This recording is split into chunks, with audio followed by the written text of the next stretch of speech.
Hello students and my dear friends, उम्मीद करता हूँ आप सभी लोग बढ़िया होंगे और अच्छे से पढ़ाई कर रहे होंगे।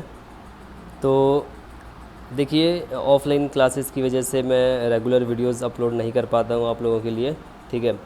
बट जब भी मुझे टाइम मिलता है तब भी मैं कुछ ना कुछ आपको वीडियो के थ्रू या फिर शॉर्ट्स के थ्रू समझाने की कोशिश करता हूँ। और आप लोगों के लिए एक इन्फॉर्मेशन देना चाहता हूँ कि आने वाले कुछ दिनों में आप लोगों के लिए कुछ अच्छी चीज़ आने वाली है यूट्यूब पर। जो भी लेक्चर्स होंगे वो डिटेल्ड वीडियो या वीडियो जो होंगे लेक्चर्स के, वो डिटेल्ड में होंगे, चाहे वो मैथ से रिलेटेड हो चाहे वो साइंस से रिलेटेड हो, ठीक है। तो और कौन कौन चाहता है कि बिल्कुल डिटेल्ड वीडियो लेक्चर्स प्रोवाइड किए जाए, जैसे कि मैं आप लोगों के लिए सोच रहा हूँ कि एनसीईआरटी जो एग्जाम्पलर होती है, चाहे वो मैथ्स की हो चाहे वो साइंस हो, क्लास 9-10 के लिए स्पेशली उनका जो सोल्यूशन है उनको मैं डिटेल में प्रोवाइड करने की कोशिश करूं, ताकि आपको थ्योरेटिकल पार्ट के साथ साथ क्वेश्चन की वैरायटी मिल जाए, ताकि आपको 10th वालों के लिए बोर्ड के लिए प्रिपेयर हो पाओ, ठीक है। और चाहे 9th वाले हो चाहे 10th वाले हो, दोनों के लिए बता रहा हूँ। तो एक तो क्लास टेस्ट होते हैं या फिर क्लास में जो एग्ज़ाम्स होते हैं उनके लिए आप प्रिपेयर कर पाओ अच्छे से, तो उससे जो वैरायटी मिल जाएगी क्वेश्चन की, बहुत अच्छी वैरायटी, और आप अच्छे से तैयार कर पाओगे अपने आप को। क्योंकि देखिए, जो फॉर्मेट है जो एग्ज़ाम का, वो काफ़ी हद तक चेंज हो चुका है। चेंज होने का मतलब है कि आपको थ्योरेटिकल पार्ट, ठीक है, थ्योरेटिकल पार्ट को अच्छे से समझना पड़ेगा, एकदम डीपली जाके समझना पड़ेगा चीज़ों को, तभी आप लोग एमसीक्यू टाइप के क्वेश्चन को सॉल्व कर पाओगे। ओके, ऐसा नहीं है कि आपने सिर्फ 2-4 क्वेश्चन, क्योंकि एनसीईआरटी में आप देख रहे हो कि एक्सरसाइज बहुत कम दे रखी है, और एक्सरसाइज जितनी भी दी है उसमें आपके क्वेश्चन बहुत कम दे रखे हैं।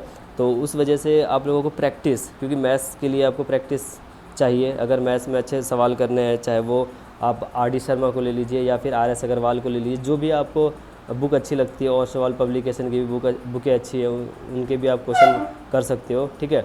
तो तो मैं सोच रहा हूँ कि जो आपके एनसीईआरटी एग्जाम्पलर है मैथ्स की और साइंस की, दोनों ही पूरे डिटेल्ड में आपको सॉल्यूशन प्रोवाइड करूँ, ठीक है। तो जब भी मुझे टाइम मिलेगा तो मैं आपको डिटेल्ड वीडियो अपलोड करूँगा, तो आप वेट कीजिए कुछ दिनों तक, और कमेंट करके बताइए कि हाँ क्या ये सही रहेगा, या फिर हमें चैप्टर वाइज डिटेल्ड लेक्चर्स चाहिए, चैप्टर वाइज डिटेल्ड वीडियो चाहिए। उसके बाद हम लोग एक्सरसाइज करेंगे, पहले थ्योरेटिकल पार्ट को कवर करेंगे, फिर उसके बाद हम एक्सरसाइज।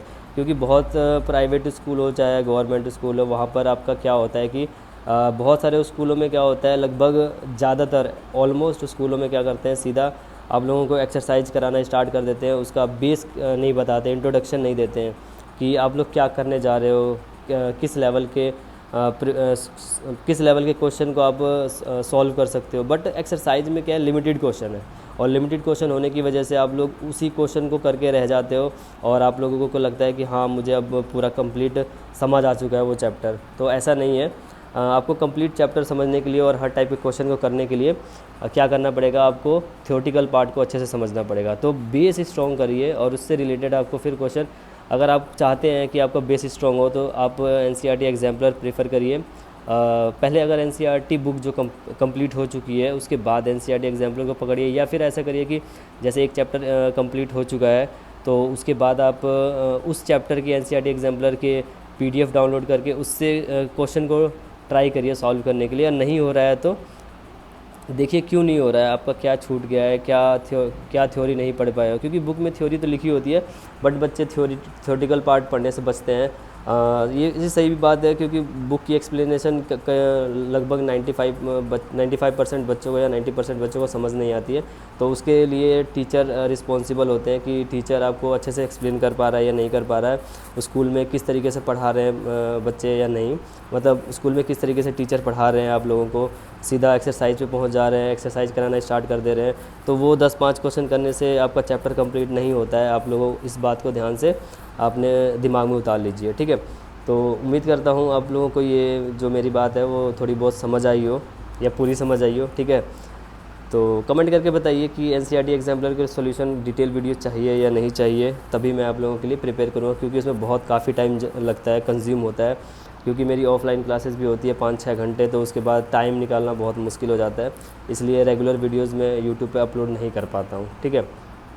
बट फिर भी मैं एक्स्ट्रा टाइम निकाल के आप लोगों के लिए वो चीज़ें फ्री ऑफ कॉस्ट प्रोवाइड कराऊँगा या करूँगा, ठीक है। Till then take care and bye bye all of you.